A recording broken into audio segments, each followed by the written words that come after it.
What if there were places in America where you could buy a house for the price of a used car and still no one comes? Behind its quiet rural image, Mississippi hides another side that rarely gets talked about. From Shelby to Itta Bena, small towns are scattered across the state that are not just empty, but slowly fading from the economic map. In some places, jobs are almost non-existent. In others, the younger generation left long ago and never came back. This is not about the most dangerous towns. It is quieter than that, and maybe even more troubling, because what we are seeing here are places that do not collapse all at once, but are slowly abandoned until one day, almost nothing is left.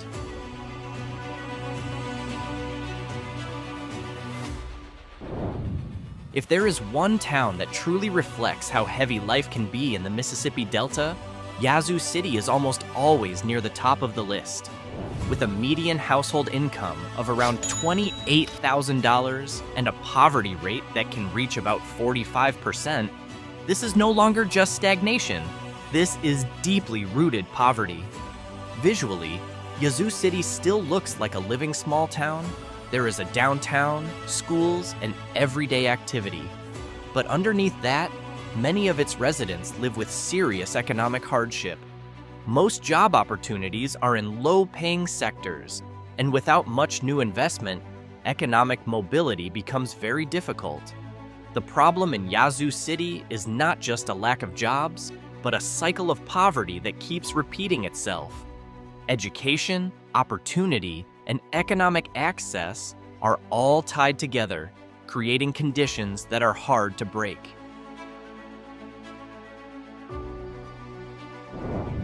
In the heart of the Mississippi Delta, Shelby feels like a town where both time and the economy have stopped moving. Its main streets are quiet, lined with old buildings and businesses that closed long ago. This area once lived on cotton farming and local activity, but when that industry faded, Shelby did not have many alternatives. As a result, job opportunities became extremely limited, and many residents, especially young people, chose to leave, leaving behind a population that keeps shrinking. With a median household income of around $26,000 and an unemployment rate that at one point rose above 27%, this is not just a small town. It is a clear example of how a community can be left behind for far too long. What is striking is that Shelby sits in the Delta region, an area rich in cultural history, but that richness does not always translate into economic well-being. Here, the cost of living is low, but not because life is comfortable, it is because demand is almost non-existent.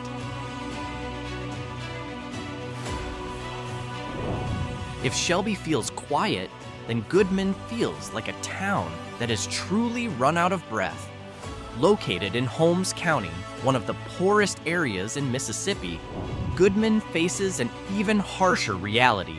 The median household income is only around $15,000, one of the lowest in the entire state, with an unemployment rate that once reached 24%.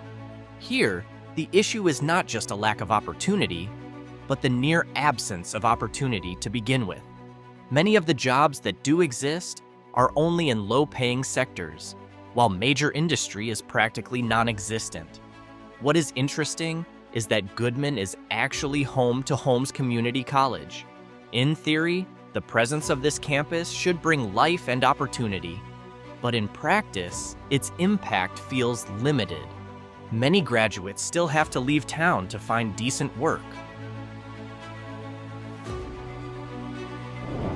Sardis tells a slightly different story, not collapsing, but never really moving forward. This small town is not as extreme as some other Delta towns, but that is exactly what makes it interesting. A kind of quiet stagnation that is easy to miss, but very real. With an unemployment rate that once hovered around 14%, job opportunities in Sardis remain limited, and most depend on local sectors that have seen very little growth. There has been no wave of new industry, no major economic transformation, just the same routine repeating year after year. In terms of location, Sardis actually has some potential. It is not too far from Sardis Lake, one of Mississippi's more popular recreational destinations. But ironically, that tourism potential has not been strong enough to lift the town's economy in any meaningful way.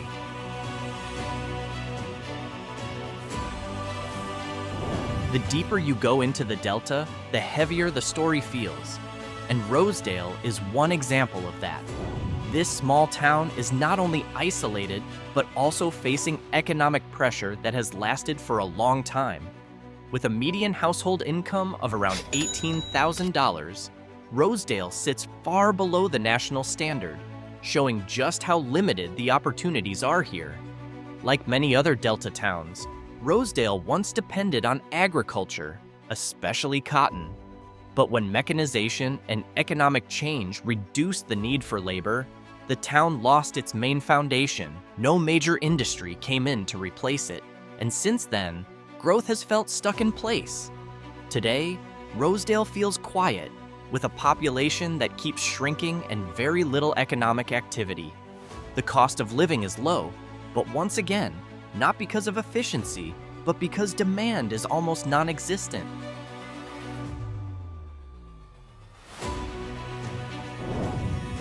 Vaiden feels like a town that has almost disappeared from the map.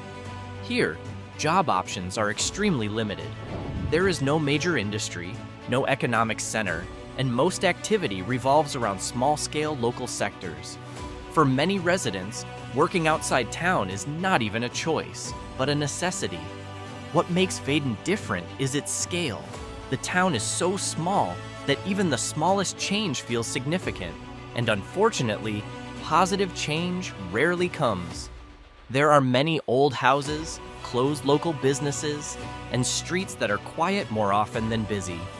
With a population of under 1,000 and a median household income of around $22,273, Vaiden faces the classic challenge of a rural town: too small to grow, too far away to attract attention. After the string of Delta towns trapped in poverty, Pearl River offers a slightly different story. Not the poorest, but limited and dependent. Its median household income is higher than the towns mentioned earlier, but even so, its economic growth feels flat, with no major rise to speak of. What makes Pearl River unique is its connection to the Mississippi Band of Choctaw Indians. Much of the economic activity here is centered around that community, including local government sectors and the facilities they manage. On one hand, that brings stability, but on the other, the town's economy becomes heavily dependent on one main source. Its relatively remote location also limits access to job opportunities outside the area. Unlike small towns near metropolitan centers, Pearl River does not have an economic backup from a nearby larger city. Indianola holds a sharp contrast. On one side, rich cultural history. On the other, a serious economic struggle. With a median household income around $41,000 and a poverty rate that remains high, the town shows how a strong legacy does not always go hand in hand with the well-being of its residents. Indianola is known as the hometown of blues legend B.B. King. The B.B. King Museum and Delta Interpretive Center is also a draw of its own. But like many other Delta towns, this kind of cultural tourism has not been strong enough to drive the economy in a broad way. Jobs here are still limited, mostly in services, education, or low-paying local work. There has not been any major wave of investment that truly changed the town's direction over the past few decades.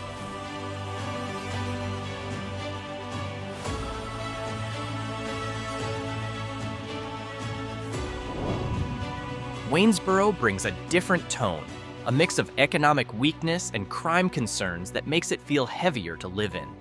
Waynesboro once had a history as a small industrial town, especially in timber and light manufacturing. But like many other small towns, those industries slowly declined. Jobs declined with them, and not much new investment came in to replace them.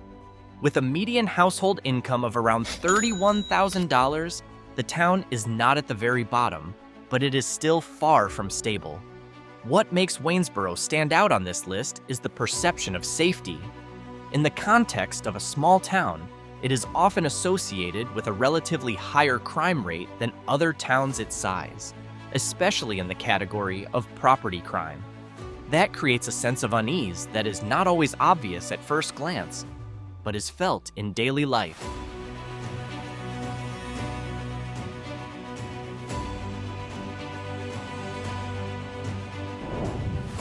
Winona does not look like a town that has fallen apart. There is no obvious destruction or major headlines. But that is exactly where the problem lies. This town seems to have been standing still for far too long. With a median household income of around $31,000, Winona remains below average, reflecting a local economy that has not truly recovered or grown. Historically, Winona was once an important point along regional transportation and trade routes. Its location at a major crossroads once allowed the town to thrive from the flow of goods and travelers. But over time, that role faded. Traffic declined, businesses shrank with it, and economic growth slowed down. Today, job opportunities in Winona are mostly limited to local sectors, small retail, basic services, and low-paying work. Not many new industries have moved in, and without any major economic push, the town remains stuck in the same pattern.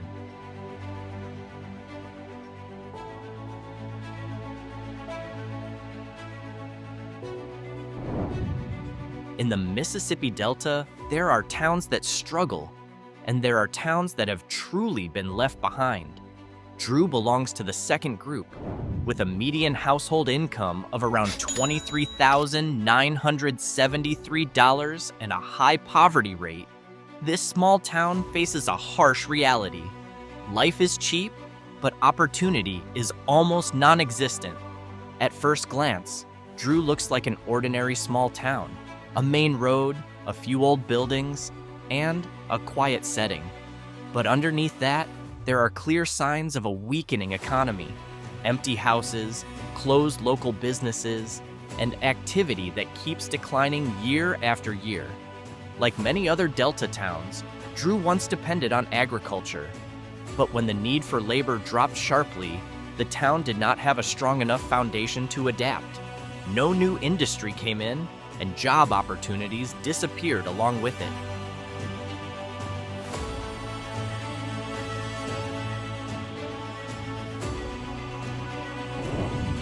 Magnolia may sound like a quiet, classic southern town. Even its name feels peaceful. But beneath that, the reality is far more complex. The town has not completely fallen apart, but it has not truly grown either. Most jobs come from local sectors, such as retail, basic services, and low-paying work. Without major industry or new investment, the chances for economic progress feel very limited. What stands out here is not a major crisis, but a sense of uncertainty that keeps repeating itself. Many younger people look beyond the town for a better future, leaving growth stuck in place. Magnolia is not a broken town, but a town caught in the middle without any truly clear direction. With a median household income of around $55,000, Magnolia has not fallen as hard as other Delta towns, but it is still trapped in a narrow economy that is hard to grow.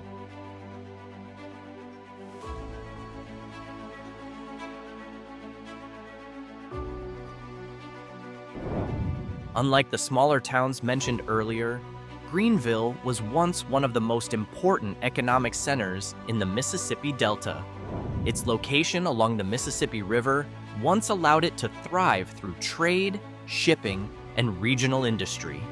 But today, what remains is more a story of the past than a sign of future growth. With a high poverty rate and a median income that still lags behind at around $40,000, Greenville faces a bitter reality. A city that once grew now has to adapt to a long economic decline. Many old industries are gone, and not enough has arrived to replace them. In size, Greenville is larger than the other places on this list. But that is exactly what makes the contrast stand out. There is infrastructure, there is history, but not enough opportunity to match it. Some parts of the city show signs of decline. Closed businesses, a shrinking population, and economic activity that is nowhere near what it used to be.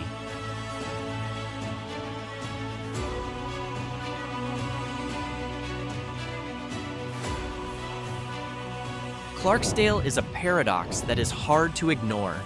On one hand, the city is known as the birthplace of the blues, where legends like Muddy Waters and John Lee Hooker helped shape the history of American music. Even the iconic crossroads, known as the Crossroads, is often tied to one of the most famous myths in blues culture. But on the other hand, its economic reality is far removed from that image. With a median household income in the range of $36,000 and a high poverty rate, Clarksdale faces the same challenge as many other Delta towns: an economy that never truly recovered. Music tourism does exist, festivals, museums, and history tours, but its scale is too small to support the entire city. What defines Clarksdale is the sharp contrast. Tourists come looking for history, take photos, and then leave. Meanwhile, for local residents, daily life is still shaped by limited job opportunities and very little economic growth.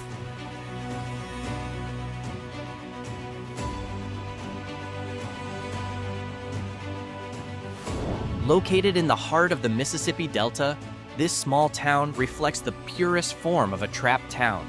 A place where the economy, population, and opportunities all seem to move in the same circle. With a median household income around $36,000 and a high poverty rate of about 35%, life here is shaped by limitations that have lasted for a long time. Most jobs come from local sectors: education, basic services, and low-paying work, with little variety or new growth.